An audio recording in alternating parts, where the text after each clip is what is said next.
छत्तीसगढ़ में 2.5 साल के मुख्यमंत्री का मसला पिछले 3-4 महीनों से मीडिया के सुर्खियों में बना हुआ है। पिछले 3-4 महीनों से स्वास्थ्य मंत्री टीएस सिंहदेव मुख्यमंत्री की कुर्सी हासिल करने में और भूपेश बघेल अपनी कुर्सी बचाने में पूरा दमखम लगा दिए हैं। लेकिन अब जबकि लगता है कि सिंहदेव इस मुद्दे पर चुप्पी लगा ली है, परंतु भाजपा इस मुद्दे को सुर्खियों में रखना चाहती है। पहले तो प्रदेश भाजपा अध्यक्ष और कुछ विधायक कांग्रेस में नेतृत्व परिवर्तन को लेकर काफी हमलावर थे। अब पूर्व मुख्यमंत्री एवं भाजपा के राष्ट्रीय उपाध्यक्ष रमन सिंह मैदान में आ खड़े हुए हैं। रमन सिंह का कहना है कि कांग्रेस के इन दो दिग्गज नेताओं के आपसी टकराव के कारण छत्तीसगढ़ में अनिश्चितता का दौर बना हुआ है, जो प्रदेश के लिए ठीक नहीं है। एक न्यूज मैगजीन से बातचीत करते हुए रमन सिंह ने कहा कि जिस तरह से कांग्रेसी विधायक बार बार दिल्ली दौरे पर रहते हैं, उससे साफ जाहिर होता है कि 2.5 साल के मुख्यमंत्री के मसले पर टीएस सिंहदेव से कोई न कोई वादा जरूर किया गया होगा।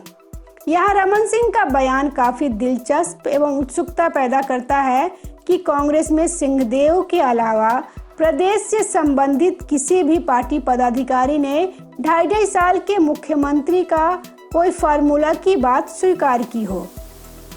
अब सबसे दिलचस्प बात यह है कि सिंहदेव ने इस मसले पे चुप्पी लगा ली है, तो भाजपा की ओर से इस मुद्दे पर हवा देने की कोशिश की जा रही है।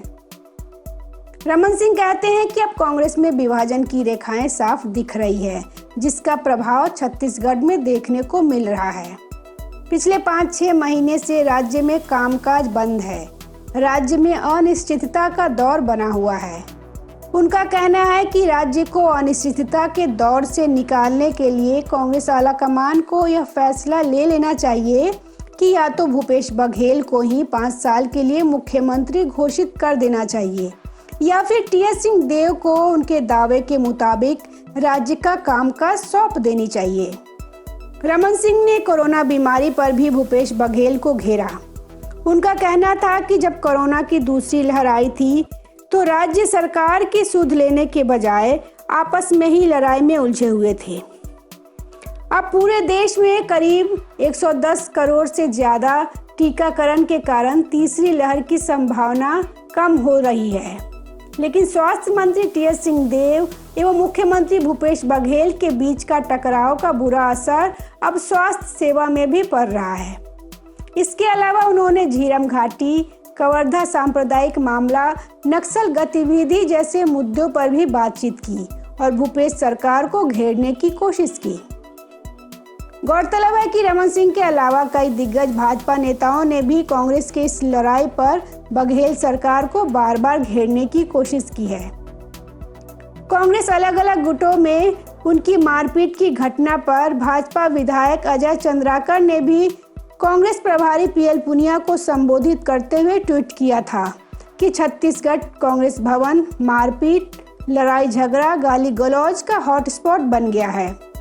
प्रदेश कांग्रेस अध्यक्ष बेबस होकर देखते रहे, उनका कांग्रेस में सुनने वाला कोई नहीं है।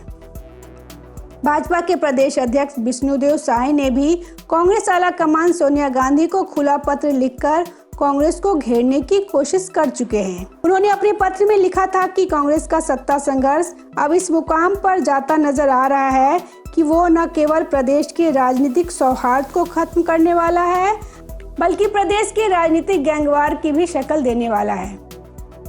प्रदेश में एक तो बढ़ते अपराधों की वजह से कानून व्यवस्था की यूं ही ढेरों चुनौतियां हैं। अब सत्तारूढ़ दल का ये संघर्ष आगे चलकर हालात को और भी चुनौतीपूर्ण बना देगा। ऐसे में आग्रह है कि 2.5 साल के मसले पर कोई ठोस निर्णय लेकर प्रदेश को राजनीतिक अस्थिरता के भंवर में जाने से बचाए। अब जबकि सिंहदेव ने सोनिया गांधी से अपनी हालिया मुलाकात के बाद खामोशी अख्तियार कर ली है, अब राज्य में 2.5 साल के मुख्यमंत्री के मामले पर भी पूर्ण विराम लगता दिख रहा है।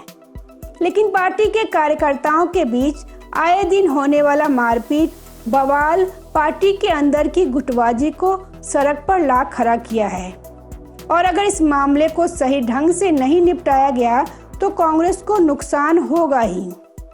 जाहिर है कि भाजपा ऐसे किसी भी मामले पर राजनीतिक फायदा उठाने से नहीं चूकेगी। गौरतलब है कि अब तक भाजपा के नेताओं के बयानों से यही साबित होता है कि भाजपा भी यही चाहती है कि चुनाव आने तक यह विवाद यूं ही चलता रहे और आगामी चुनाव में इस अनवरत जारी मसले का दूरगामी फायदा भी उसे मिलता रहे। Bureau report, public news.